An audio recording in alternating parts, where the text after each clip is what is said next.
My goal is to go to the National Museum, but it's so hard not to get distracted, especially since I'm trying to walk there. It's about 3.5 kilometers away.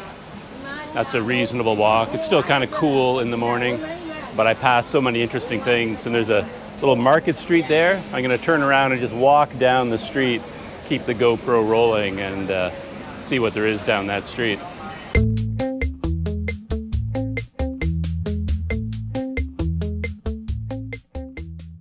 See how many activities we can pick out. Ice delivery. Some snacks for sale. And this is, of course, is a big part of life in Myanmar, the betel nut.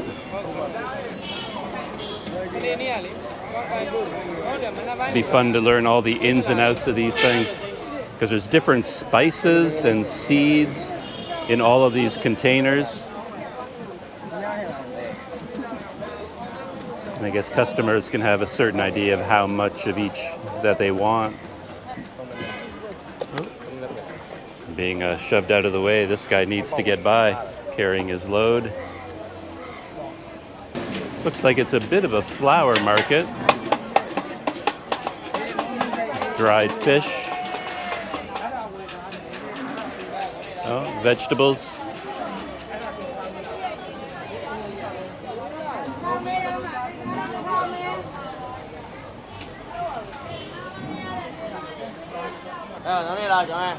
I like the way it all gets displayed nicely.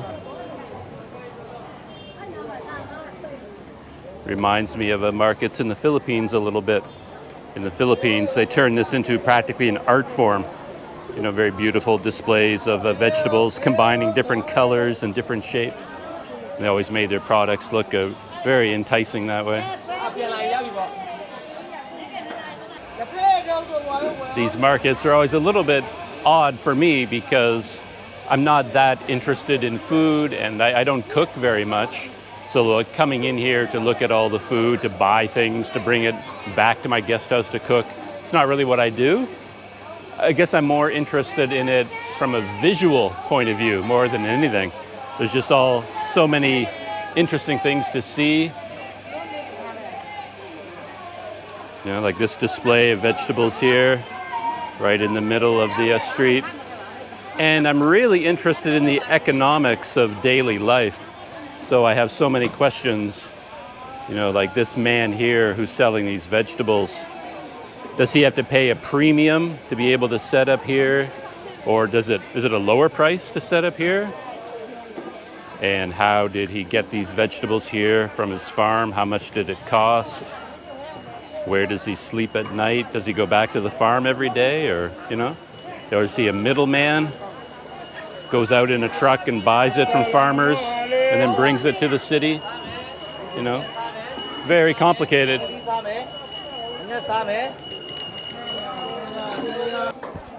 Oh, that's interesting. I have no idea what that is.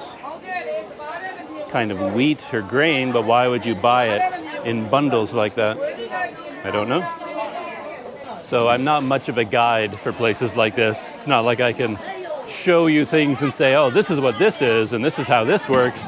All I do is walk through a market and pose questions like, what is that? How much is that? Where does that come from? You know? All I have are questions, no answers.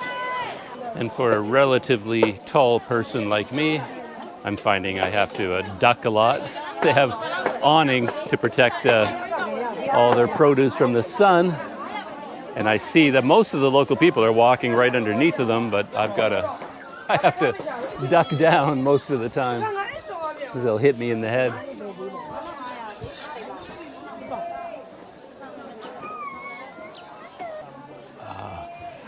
Oh, it looks like we're on the outside of a large market building. So there's the interior inside there.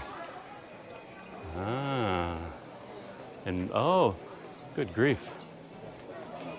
Over here as well, another large market building. You know, just poke my head inside just for a second, see what's going on in here.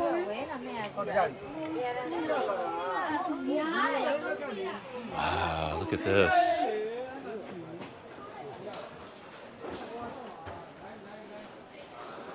Oh, this is great. They have all these individual stalls in here, like wooden stalls. Each one has a number on it. This is A180.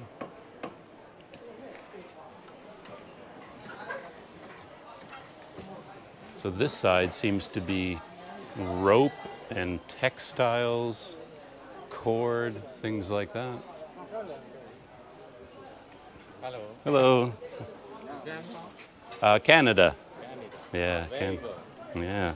Just looking around Yangon.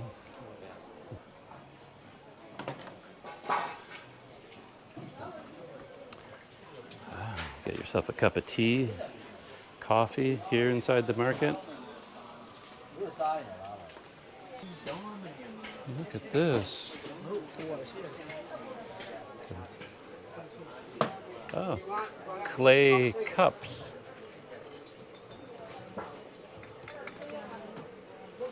All different sizes. Yeah, these are, I thought they were wood at first, but they're actually clay. And they have really tiny ones there.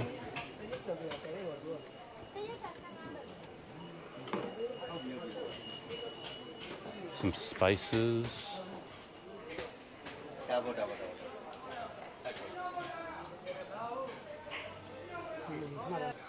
Very cool. So now you know where to go if you need rope or clay cups for tea or spices and probably a 1,000 other things. I mean, it goes on in this direction, you know, for the entire length of that street that we were walking down. Like they run parallel. So who knows, all kinds of things you'll find in there. Look at that wooden beam structure up there.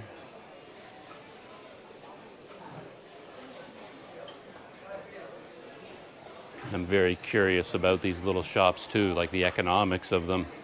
Again, I've talked in the past about the Planet Money podcast. I really need the Planet Money team to come to a place like this and just do a study of some of these stalls. You know, what's the monthly budget of a place like this? You know, if you have one of these little stalls and you're selling rope, and there's 50 other places right beside you selling the exact same rope, and you're hidden inside this giant warehouse building, I mean, how can you possibly sell enough rope per day, you know, to make enough money to survive as a business and support a family and do all those sorts of things?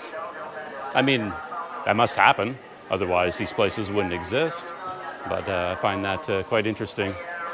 And how do they distinguish themselves from the other rope sellers, you know? So that was the building on that side. Now I'm just going to pop inside the building on this side, see if it's any different. Look at that. The clock on the way in actually is keeping accurate time. Oh, okay. This one is definitely textiles.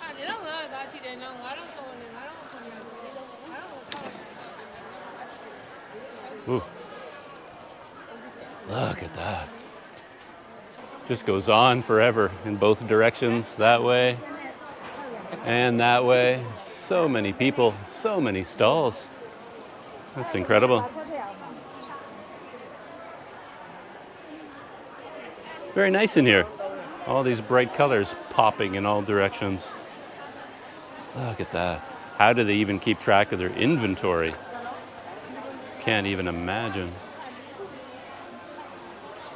So I think I'm just going to pop out the other side here and try to get my bearings and see where I am.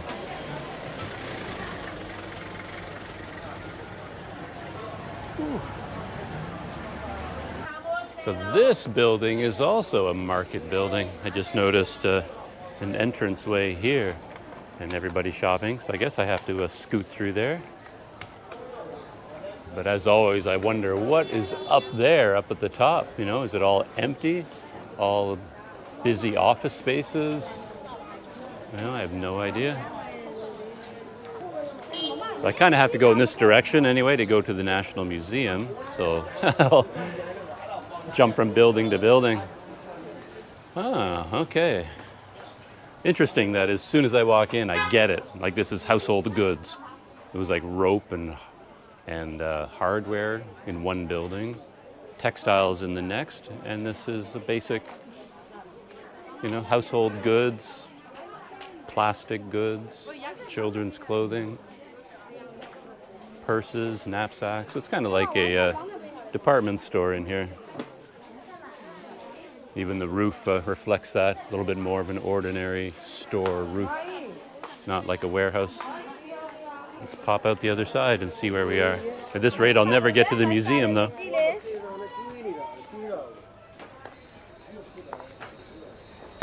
This is an interesting surprise. I popped out the other side. Good morning. And I think I recognize this building. I think this is that Singapore Food Junction building that I pointed out on several other days. And yeah, here we are, just where I thought we were. The Singapore Food Junction sign. Dagon Station. And the buildings that I was in, and the Market Street, is all right over here. So this is the household goods market building. That one is the textiles building. And then behind the temple, I guess, would be the first one I went into with all the hardware and rope. And then the busy market in between those two buildings over there. Yeah, we're up here on the second floor of this market building. Let's just go in and take a look around. Wow, look at this. Oh, okay. So they weren't kidding. It is kind of a food junction.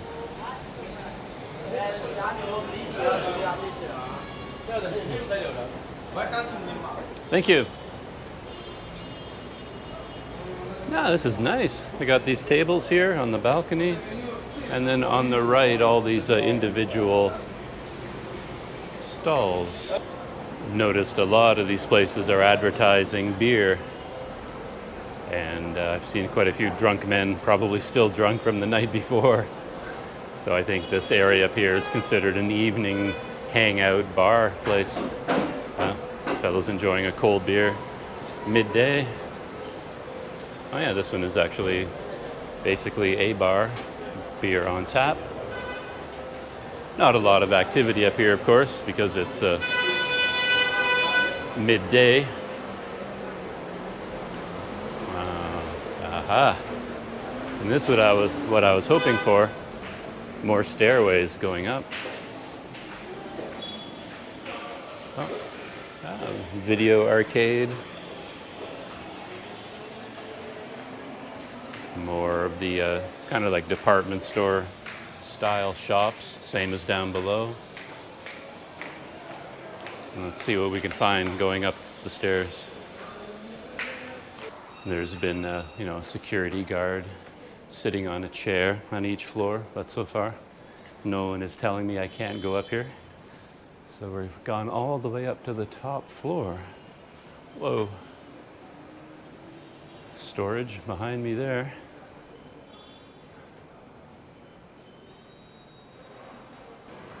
And I imagine this is as high as I'm able to get. Not a lot of views from up here, but you get to see some of the street down there. I'm always so curious about these big buildings and the upper floors, whether they're being used for anything. I think about that because when you're in a place like Myanmar or Bangladesh or any of these countries, space seems at a premium. Like to have a home, a space, private space for you to live in. And you keep hearing about land values going up and up and up and up. I mean, Myanmar is undergoing a bit of an economic boom, I'm told. So land prices in Yangon are skyrocketing. And I've heard figures that put it on par with, major cities around the world, like land prices in New York and places like that. And yet, everywhere I go, I see what looks to me like giant abandoned buildings, with massive amounts of space that nobody is using anymore. And it always seems like a weird contrast between how expensive land and space is supposed to be, and yet there just seems to be an abundance of abandoned buildings and entire floors that have nothing in them anymore, or that are barely used. And this whole space is basically abandoned. And then that whole area there being used as a warehouse. And then you get little shops like this one, like way up at the top, a tiny little corner office there. And I have no idea what it's for, like what business is being run out of that tiny little space. But something is going on, There's a woman in there conducting business. And of course, with old buildings, they have to deal with leaking with the rains. Got all these buckets here, catch water coming down from the leaking ceiling. And this whole area, obviously, has just kind of been abandoned and left to rot. And there's a Western Union again. Isn't that amazing? Looks kind of like, reminds me of the Wild Wild West kind of Western Union office, with the wooden counters and these bars going right along the counter like that. You don't see that kind of a design anymore. The stories this building could tell. I promised myself I wasn't going to get distracted on my way to the National Museum, but that has not happened. Oh, and there's a name for this place. Mahar Kya Department Store.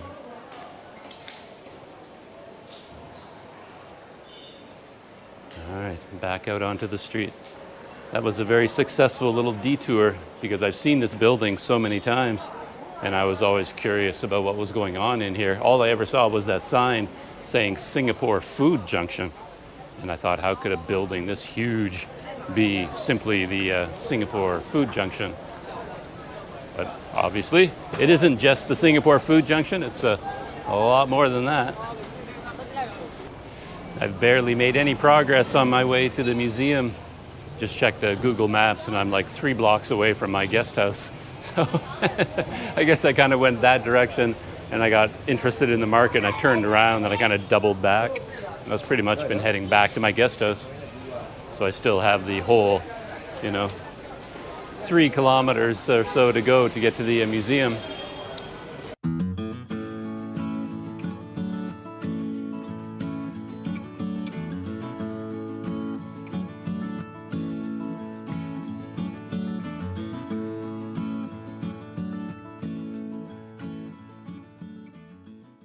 It's probably just something of an illusion, but whenever I end up in market areas in Asia like this, it just strikes me how much shopping people do.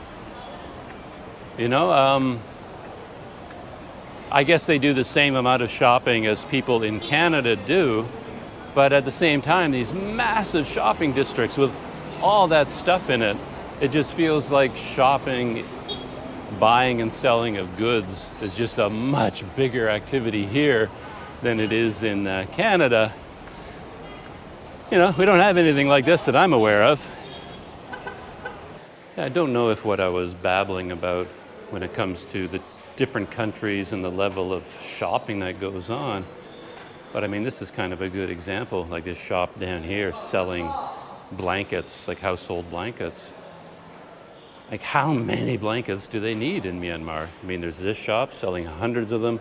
Down below, there will be dozens of more shops selling those blankets. And I just see huge piles of them going in and out of this building, people carrying them on their heads. And I don't know, I just don't see that much blanket sales going on in Canada on a daily basis, Could be wrong about that. It just feels like so much more of the shopping for that kind of stuff goes on here.